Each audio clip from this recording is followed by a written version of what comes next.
Welcome to Basic Brewing Radio for Thursday, April 21st, 2011. I'm James Spencer. Here at Basic Brewing Radio, we're all about home brewing. With this week, Jan Halvor Fjeld, Norway's home brewer of the year for this past year, joins us to talk about his home brewing system and to share the results of an experiment comparing step mashing to a single infusion mash in a very hoppy pale ale.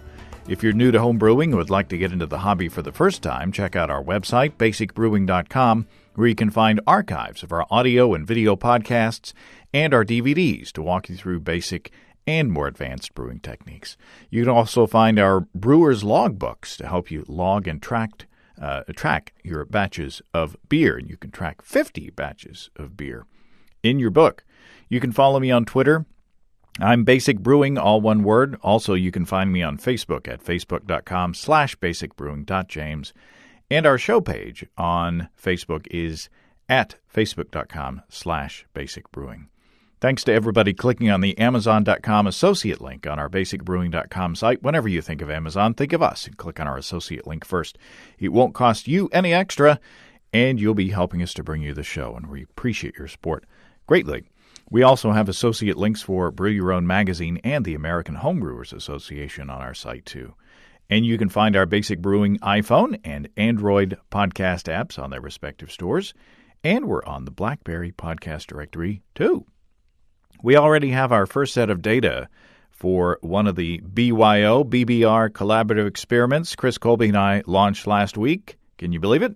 Jonathan from Smith Falls, Ontario, Canada, sent in notes and photos from his tasting of different beers in various glasses. Now, Kelly and I are working on a new form system on the Basic Brewing server, so stand by for that. In the meantime, if you want to do what Jonathan did and simply send me an email with all the details of your tasting event, you can do that too. Also, don't forget our second experiment, rehydrating dry yeast and comparing it against pitching the yeast directly onto the wort. I hope to have that form out online soon, trying to keep ahead of the game. The deadline for the glassware experiment is May 15th, and the dry yeast experiment is July 15th. This is our second Scandinavian-themed show in a row. Pretty cool. This past week's show with Chris Colby talking about Scandinavian beers generated some good reaction. Chris in Florence, South Carolina, wrote in with this. He says, I just listened to the 414 podcast, in particular the Viking beer segment. You mentioned heather, sweet gale, and bog myrtle. Chris says, I used these ingredients and a few others in an old ale strength gruit recipe, or as they say in the Netherlands, gruit. Thanks, Adri. Chris says, I found through some research, sweet gale and bog myrtle are different names for the same plant. Just thought I'd pass that along. I may be doing a Scottish ale using heather and bog myrtle, possibly with the addition of some hops this summer. Chris says, I prefer the name bog myrtle. He says it sounds cooler and more dangerous. I agree. It sounds like you're stirring up some sort of a potion or a poultice or something like that. Just need some Eye of Newt in there to make it complete. Thomas writes in with this. He says, I just thought I'd share a little about a couple of things that just made my day. Probably, in one sense, made my lifetime. Waking up Thursdays is always exciting because I get to download your new podcast to listen to on my way to work. Well, thanks, Thomas. This week I was especially excited to see Scandinavian brewing. I was born in Finland and am 50% Finnish from my mother's side. I'm looking forward to brewing the Viking Ale in BYO magazine. My morning surprise was the first bookend. The other surprise came at about 8:30 in the evening when a good friend of mine invited me over to taste something special. It happened that someone had given a bottle of Sam Adams Utopias to him for his birthday that day. I never thought that I would have the chance to try the strong brew. Thomas says, I will just say that the three of us present were transformed into little schoolgirls twittering about the beer and the rare moment that we got to share. Well, very nice, Thomas. Thanks for making us a part of your day, special or otherwise. By the way, I did a bit of twittering and giggling myself in the upcoming interview over the tasty beers from Jan, so stay tuned for that. This comes from Tom Young in Oslo, Norway. Tom says, I just listened to your Basic Brewing radio podcast on Scandinavian brewing and wanted to share some information with you. First of all, I have attached a sound file of the correct pronunciation of Nøgne Ø. Tom says, I hope this helps. In addition to brewing the champion beer from the Norwegian Homebrewers Annual Championship, Nøgne Ø also holds an annual Homebrewers Day. On this occasion, they invite 50 to 60 homebrewers for a brew day at Nøgne Ø. We brew one of their beers, this year Nøgne Ø Pale Ale, get to know the staff, and have some food and a few beers. Each participant gets a 25-liter bucket with the beer to go to ferment and add ingredients of their own choice. It came out delicious. Well, that sounds like a lot of fun. Tom says, actually, the Homebrewers Day is a 2-day event as we meet up again 2 months later to taste the beers that we have brewed and fermented. My brother and I made a short video the first day, January 29th, 2011, and I'll put a link to that in the description of this podcast. Tom says, next year we will brew Mikkeller Beer Geek Breakfast, Mikkeller Beer Geek Breakfast, which is a beer that is regularly brewed at Nøgne Ø. The Norwegian Homebrewers Championship was held last week, and the next champion beer to be brewed by Nøgne Ø is Erland Eldorsen's Holy Smoke. Not Honey Smoke, Holy Smoke, a German-style Rauch beer. Please send your sound files for the pronunciation of Rauch beer.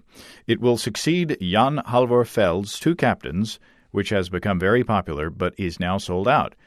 It is actually so popular that Nøgne Ø has promised to brew a new batch of it if we can gather 4,000 fans on this Facebook page by the end of April. And the link is facebook.com/twocaptains. So, this is me talking. So stop what you're doing right now, hit pause on the podcast, and go to facebook.com/twocaptains and hit like or join or whatever you do to be involved in that page. Thanks, Tom. Appreciate that. Facebook.com/twocaptains. This interview with Jan Halvor Fjeld, whose name I mispronounced right off the bat in the recording, covers two areas. First, we learn about the German homebrew system that Jan brews with, and some tips about how to get the best efficiency out of it if you own one yourself. And I get to taste an experiment that Jan designed comparing step mashing and single infusion mashing on a very hoppy pale ale recipe. I love my job. Well, Jan Halvor Fjeld, welcome to Basic Brewing Radio. Oh, thank you very much. It's an honor to be here. Well, it's an honor for us as well because we are speaking to the home brewer of the year in Norway. Is that not correct? That's correct. I have, I guess, a few more days. There's the new competition this weekend, so I'm just enjoying my last days of my homebrewer of the year in Norway, yes. Do you have to hand over the crown as they do in the beauty pageants, you know? Yeah, I guess so. I don't like it, but, well, time's up. So what did you do to receive this honor? I was just, lucky to brew the best beer in the competition. I found the village so had a recipe in Symergy, so I just tried to follow that one, and I just barely got it ready for the competition and just sent it in a week prior to, and it did really well. Yeah. What kind of beer did you brew? That was a double IPA, more the line of like the Pliny the Elder. Oh, yeah. Yeah. So you like hops over there as well as we like hops over here? Yeah, we are very influenced by America on many fields. So, at least in the homebrewing competition, the hops are important ingredients. And your recipe was produced commercially as well, wasn't it? Yes, that was as a first prize winner. The craft brewery Nøgne Ø in Grimstad. So second year they brewed the winning beer, and Kjetil, the head brewer, he is also a friend and a colleague of me. We are both captains in the Scandinavian Airlines. And the name of your beer is Two Captains, is that right? Yeah, Two Captains. I called it Hop Hell originally, but Kjetil, I guess he thought about the American government and selling it in the U.S., so I had to change the name. Not the first time that's happened, I don't think. No, I heard that. So we're here to talk about a couple of things. First of all, you have a system that listeners have asked me about in the past, and so when you contacted me and we emailed back and forth, I was very interested to hear more about that. And also, you sent me several beers, which is very generous. But the two beers that we're going to talk about today are beers, pale ales that you made with the system. One with a multi-step mash and the other with a single infusion mash. And I'm going to pour them and then taste them and see, kind of compare and contrast. But let's first off, while I'm cracking open these beers, why don't you talk about the system that you have and how you heard about it and how you got into it? Yeah, sometimes I'm a little bit slow. I joined the Norwegian Homebrewing Association back in '99, and I started brewing in 2008. So it takes some time to But when I start, I started strong, and I was on the forum. I asked a little bit if they knew about some small compact system, and this one turned up.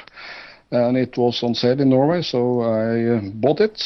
And I think have something small that I could was easily to set up and just dismount and put in the closet when I left home for my work. And this is a German system made by, is it Speidel? Yeah, I think the Speidel Braumeister or Brewmeister. They have three types. I bought the smaller one, the 20 liter. 5 gallon. They also have a bigger system. I think maybe that's more popular in Norway. The 50 liters, about 13 gallons, and they just came up with a big one, 200 liters. That's around 50 to 55 gallons, or 1.7 barrels. Now, looking at this, to get a picture in the listener's mind, imagine that you're at, say, an event, where there are a lot of people, and there's one of those big sort of stainless steel cylindrical coffee pots that has a spigot on the bottom. That's pretty much what the system looks like. It's a big kettle, and it stands on legs to elevate it a little bit, because you have a pump underneath and also this box where you can program it. So yeah, it's a big kettle. And inside the kettle you have down near the bottom along the sides a heating element. It's all electrical. So I brew down in my basement inside, and after hearing your program about brew in a bag, I can imagine this one as an advanced rims-based brew in a bag system, more or less. Yeah, I agree. It's we have this kettle, and then on the inside is this sort of metal basket. Yeah, with I guess it's got some sort of a screen on the bottom of it. Yes. To hold the grain in, and then you essentially put the basket. There's a video on YouTube that I will link to, both on our website, and I'll embed the picture on our Facebook page as well. But you essentially just fill the. Well, you tell how to make. I've just seen the video. This bag is what they call the malt pipe, or at least they call it the malt pipe, and below or in the bottom of this malt this cylinder, it's what you call it, a seal, rubber seal. Mm-hmm.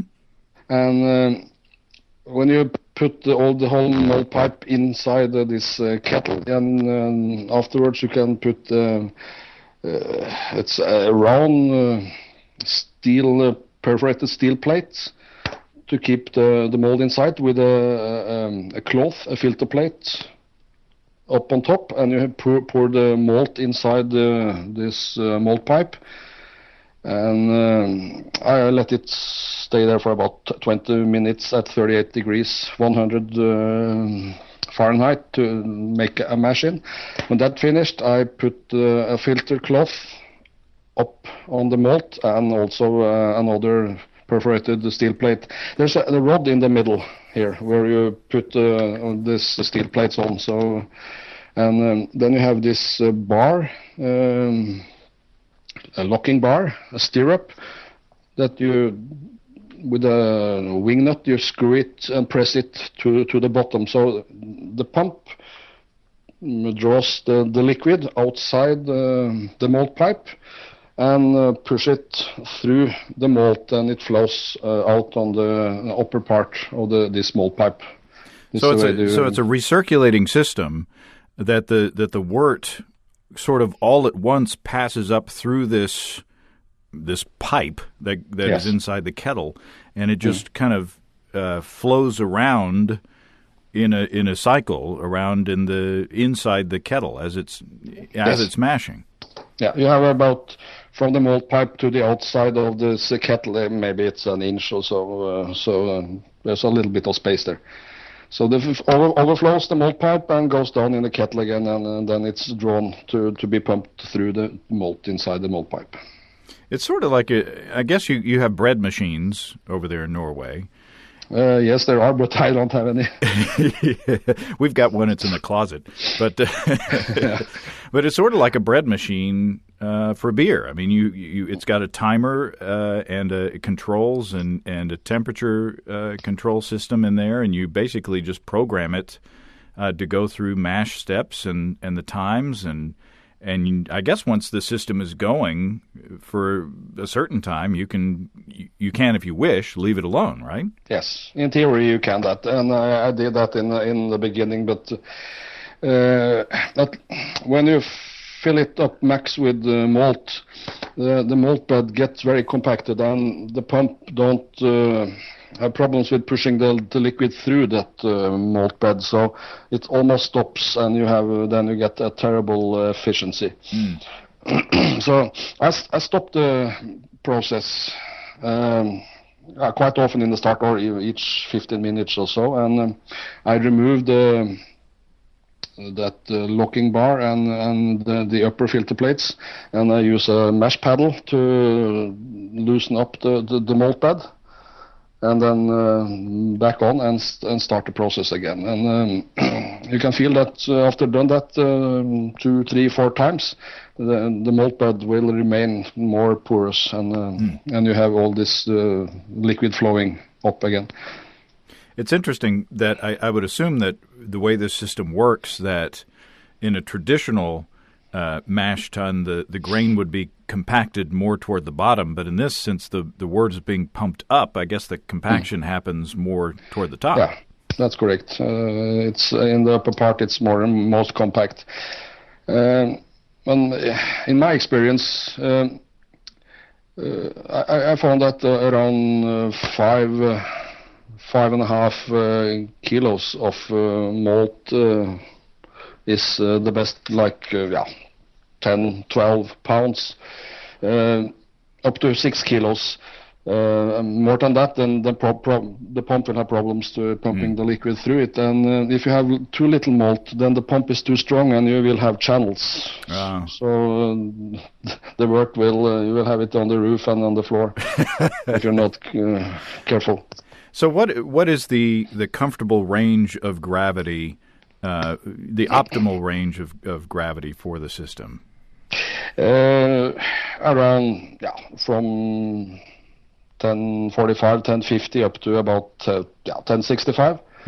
The way I choose to brew on the system, because I always want at least 23 liters in after boil. So or in weaker beers, maybe go for a little bit more. I brew a little bit stronger beer, but I thin it out after I remove the malt pipe. Because if you have too much water in it, then when you set down the malt pipe and fill it with the crushed malt, then the water will overflow into the malt pipe, and you will have problems with the extraction of the sugars. So I think it's best to maximum about 27 liters. So what's your typical efficiency rate? I'm doing about around 80, sometimes a little bit less and sometimes a little bit more. Wow. So you say that when you first got this system, people were saying that it was an interesting machine, but it didn't make beer that was especially wonderful. But now my impression. Now the feeling is kind of switched. Yes, I won both the Christmas beer competition, not last year but the year before, and also Homebrewer of the Year. And the last Christmas beer competition was also won by a brewer on Speidel, and the same another craft brewery, Håndbryggeriet, had a competition, black IPAs, and I think it was a Speidel brewmaster that won that competition too. Wow! Now, as you're talking, I'm sipping these beers, and I got to tell you that, I mean, this is the American hops in this are just outstanding. Tell us about these beers. Yes, it's if you see on the IBU, I use beer tools for recipe formulation, and I had to switch to Daniels for bitterness to get it up to 29er, because I get the usually basic in beer tools 17 IBUs only, but I have a total of about 6.5 ounces of hops in it, so it is hoppy. Yeah, you must have added the majority of them during the last part of the boil to get this hop aroma and flavor. It's just wonderful. Yeah, I use European malt for mostly. I use Weiermann's Pale Ale malt, 81%, and then Weiermann's Carapils, 7.5%, 400 grams, and 400 grams of Thomas Fawcett Caramalt, 7.5%, and then 200 grams of crystal malt from Thomas Fawcett. It's around 3.8% or so. And talk about your hops and your hop additions as well. Yeah, I started boiling for 90 minutes now, so I added 6 grams of Simcoe pellets, 11.1% at 90 minutes.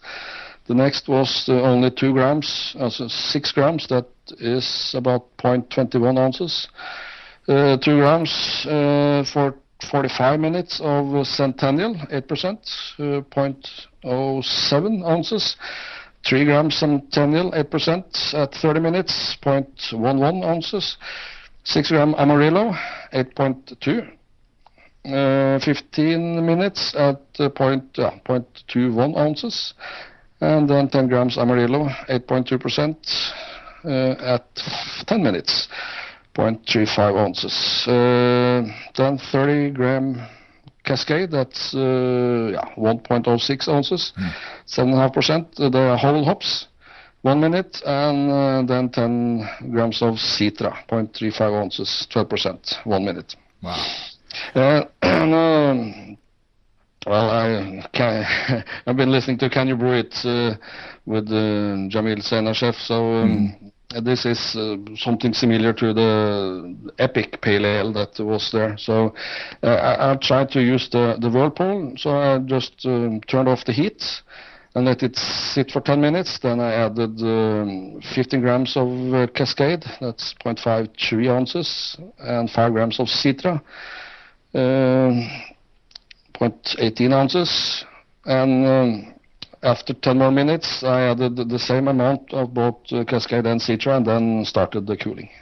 Well, it's just both of these are just amazing, and I'm having trouble differentiating. The hops are so strong that I'm having any trouble differentiating any difference between the two.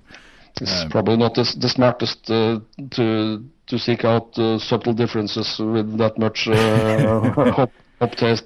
And I also did the dry hopping with 28 grams Amarillo, 30 grams of Cascade, and 20 grams of Citra. Wow. Now, that's not to say that I'm giving up. I will continue to work while we talk here. So, well, about a half a liter of each to test it on. So. Yeah, and it's only 3:30 in the afternoon here, so which is why I'm flying solo, so to speak, today. So once you finish your the mash with this Braumeister system, what do you do there? I mean, how do you get the grain out and move on? Yeah, also the reason for me doing multi-step is just programming, so it's not more work than doing a single infusion to do a multi-step. So when the mashing is complete, the machine beeps and tell me to remove the mold pipe, and I have what do you call a pulley or some wheels up in the roof, and I just use a small rope to get the mold pipe up. Or you can just, with the 20 liters, it's no problem. You get a iron bar with some hooks that you can put in the lifting bolts and just lift it up. And we also have a big U-shaped thing. You can put the lower lifting bars on the mold pipe, and then it's resting on the top of the kettle, so it can drain. Now, in the video, in the Speitel video, they don't sparge, I don't believe. They don't. They didn't do that, and then you will have quite low efficiency. I usually sparge. You can either sparge when the mold pipe is hanging above the kettle. I pull it up and remove it and put it in a big bucket. And I heat up around 1 gallon, about 4 liters of water. Boil it up, and then I use cold water to cool it down till about 7 degrees. Mm-hmm. I wrote it. 171 Fahrenheit. And so it's around a gallon or a gallon and a quart, or 4 to 5 liters that I... at first I used my mash paddle because you have this channel after the middle, or the rod in the middle. Mm-hmm. So not to destroy that channel. And then I just pour the water up on the mold pipe and let it drain. While that's happening, I found out that there's quite much grain parts coming into the kettle during the sparge. So I use a strainer to fish up most of it, so maybe a pound or so of spent grain in the kettle. I don't know if that's necessary, but I'm a little afraid of the pump getting clogged. Ah, I see. But then you also have problems with the hot side aeration and so on. So. And then the temperature control comes in handy as well when you are starting the boil in the kettle. Yes, you can read the temperature all the time, and when you program the mash, they will tell you how much left on different rests, and also the temperature all the time and the next temperature. So on the same, when you start boiling, you can read the temperature all the time. And it started counting the boil time, and I think it's after 3 minutes above 95 degrees C. So it starts to count down a little bit before it boils. And then I guess from then on, it's just kind of a standard, standard brew kettle. Yes. And the problem here is you cannot, you can expand the boiling time, but it comes down, and when it gets to zero, the heat is turned off. So you have to adjust the gravity either by water or I use the DME all the time, especially on the heavier beers. Mm-hmm. And in fact, I think you said that did you say that you used a little bit of dry malt extract on one of these as well? Yes, I did a little bit different since I brewed two brews in one day. So when I finished mashing the multi-step, I poured that over to a kettle and started mashing brew number 2. And the OG was a little bit low, so I added the 200 grams or a little bit less than half a pound of DME. Because the pre-boil gravity was a little bit lower than expected. Mm.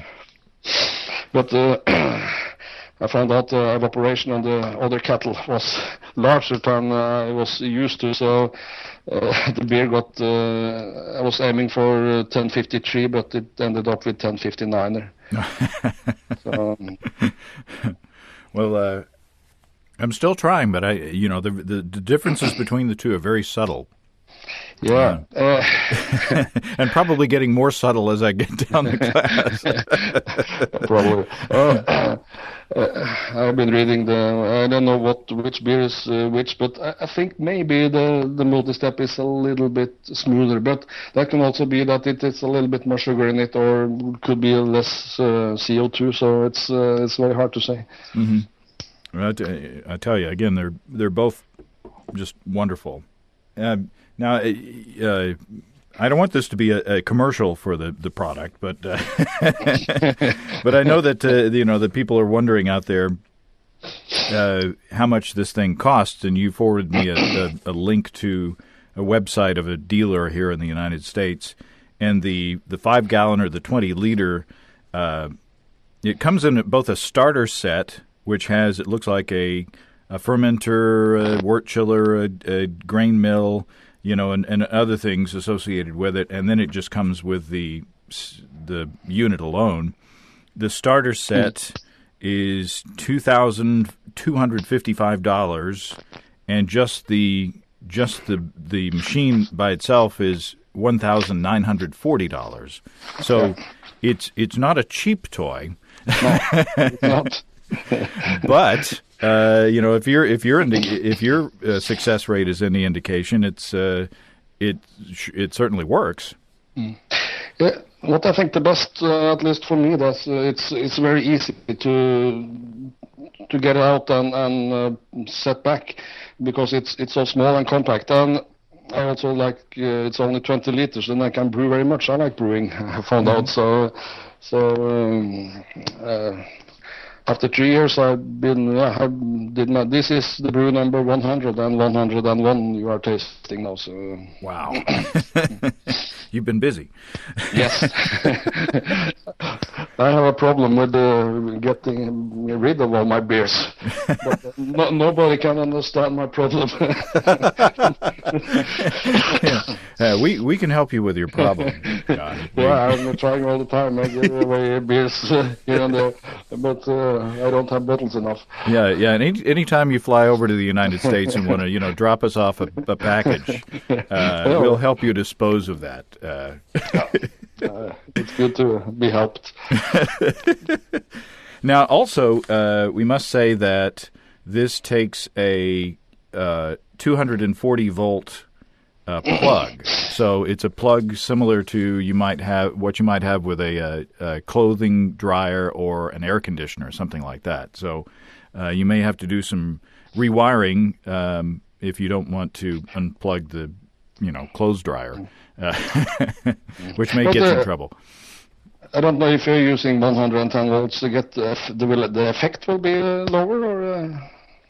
Well, we have the standard. The standard plug is, and I'm going to get myself in trouble. I think it's 120. If I can remember back to shop class. Using electricity I can do. Installing, not so much. No.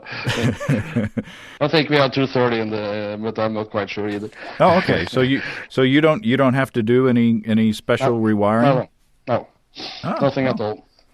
So it's a 2000 watt the heating elements, and the little pump is at 23 watts. So, what other if there are other owners of this system out there listening, and I wouldn't discount that, what are, other than what we've talked about, what are your tips to success to get the best brew out of the system? The disclaimer is follow the official instructions, but as I do. I found out for once in my life I follow the instructions that I read from the producer, and with the Thomas Fawcett lager malt I got good efficiency, but with the Maris Otter it was quite low. But when I started to mash for a longer time, for a longer period, the efficiency went up to 80% on all. So mash long enough, and also sparge. If you don't sparge, you will have poor efficiency. Now, can you get away with a more aggressive mill, like a smaller gap in your grain mill than you could on, say, a standard, cooler tub system or something that we're used to dealing with over here? I never brewed on anything else, and the only experience I have with brewing on what I call normal system is that video you made. That's the way I can see how you guys did it. But yes, I mill a little bit finer, so then you get better efficiency. But the finer you mill, the harder the malt bed gets. So you have to then stop the process and stir it up. But when you do that, you can probably have 85% on the normal type beer, like 5%, 5.5%. So, and you have to do the sparging. Mm-hmm. Yeah. So it sounds like if you follow the instructions specifically or strictly, you will get a good beer. But if you pay more attention to the mash and take some more time and effort, you can improve upon the written instructions. Yes, I think so. That's what I do. And when I had brewed about 50, 60 brews or something, the pump got very noisy. And then I heard from the forum for Nordbrygg that they cleaned the pump. They took it apart, and it was real dirty. And after that, it was quite silent again. So about when the pump gets to start to get noisy, it's you better clean it. That helps. And is that fairly easily done? Yes, it's quite easily done. It's a brass ring or something with some grips on it, so you can just turn that and you pull out the electric plug first and turn it on the head, and then the pump is a blue one, and you can just screw that and the pump it's easy to take apart, and it's a little thing in there. You just can put it on PBW or something. Mm-hmm. And how do you handle cleaning the system after you get done at the end of the brew day?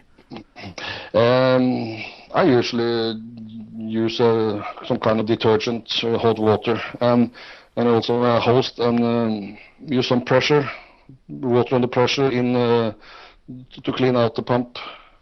And it's a lot of gunk into those two holes where the water gets in and out. So it's quite important to clean out those two openings. Well, I tell you, I'm still, these beers are very similar, and I think that's a good thing because, as I said, they're both wonderful. And boy, the hop aroma and there is enough malt aroma in there to blend in nicely, and wow, those are awesome beers.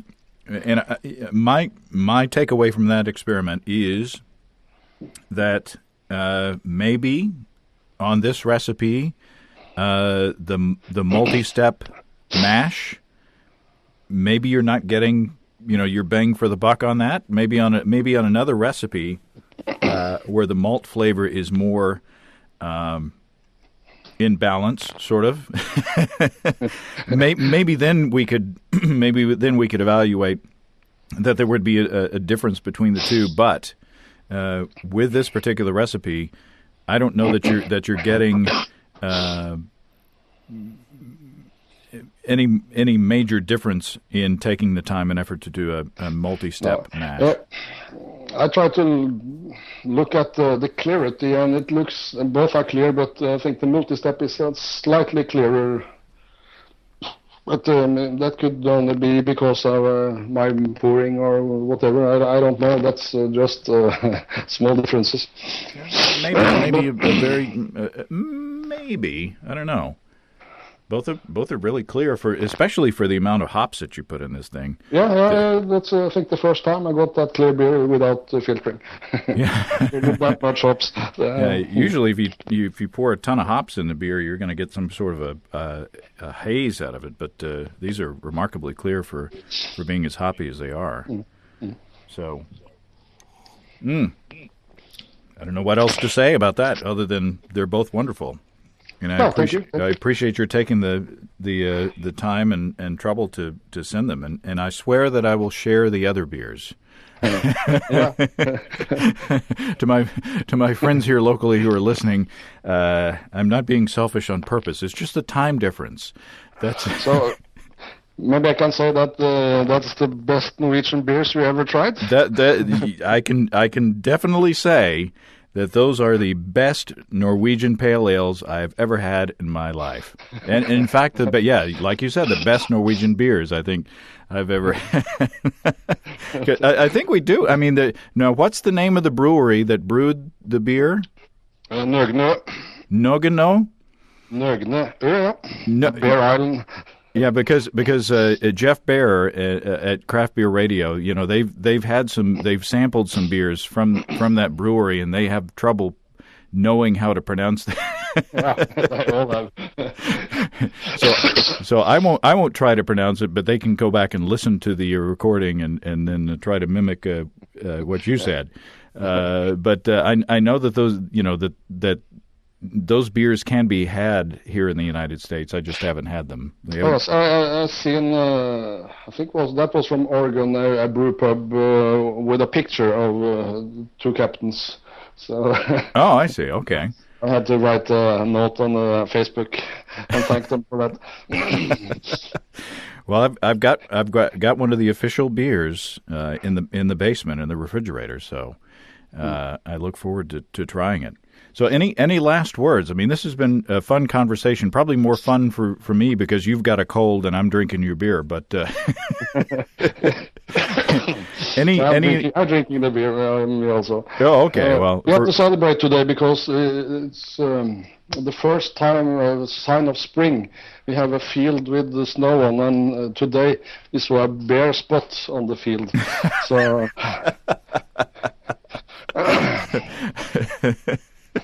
Spring is coming. There you go. Yeah, my hops are probably 3 feet tall. My Cascade hops are about 3 feet tall, although it's cold and blustery, relatively cold and blustery here in Northwest Arkansas. So congratulations, welcome spring, and here's to more delicious beers coming out of your system. Mm-hmm. Well, Jan, thank you very much for the trouble and the time and the effort and all to hook us up with these wonderful beers and to tell us about your system. I appreciate it very, very much. Thank you. It was very fun talking to you. Well, thanks again to Jan Halvor Fjeld, and I hope I'm doing better on the pronunciation this time. Can't tell you how tasty those beers were. They were awesome. Definitely the best Norwegian beers I've had. And this past weekend, Steve, Andy, Alex, and I cracked open the bottle of Two Captains that Jan sent. Very nice. Even though the hops had probably faded a bit over the months, as Jan suggested in a note to me, it was a very tasty beer, and I'd love to try a fresh one. So go to facebook.com/2captains to ask Nogne Ö to brew another batch. And check out the description of this episode on Basic Brewing Radio and our Facebook page. That's facebook.com/Basic Brewing for the videos of the Speidel system and the brew day at Nogne Ö. If you have brewing questions, show suggestions, you want to tell me how to pronounce things, which I appreciate, or just want to say hey, write to james@basicbrewing.com, or just fill out the contact form on basicbrewing.com. And please don't forget to tell us where you're from. You can check out our DVDs on our website, Extract Brewing and Partial Mashing, Stepping into All Grain, Low-Tech Lagering and Decoction Mashing, and Introduction to Wine Kits, along with our 2011 Brewers Logbooks, and our combo deals, and our shirts. And you can see a listing of the fine folks across the country who sell our DVDs on basicbrewing.com. And if there isn't a vendor in your area, you can order them online in our online shop at basicbrewingshop.com. Thanks to everybody who's continued to click on our Amazon.com link. We appreciate the support there. Our featured products this week that were purchased through the link are Mommy's Helper Toilet Seat Lid Lock and Good Ideas 7 Cubic Foot Compost Wizard Jr. Very cool. Thanks again, everybody. Remember, I can't tell who bought what, so no worries there. Just click on the Amazon.com logo on our site the next time you feel like Amazon shopping, and we greatly appreciate your support. Don't forget, you can also join the American Homebrewers Association or subscribe to Brew Your Own magazine through an associate link on basicbrewing.com. That's all until next week. Until then, thanks for listening, everybody. I'm James Spencer. Production help for Basic Brewing Radio and our website is provided by Kelly Dotson. Basic Brewing Radio is a production of Active Voicing. We'll talk to you next time, everybody. So long.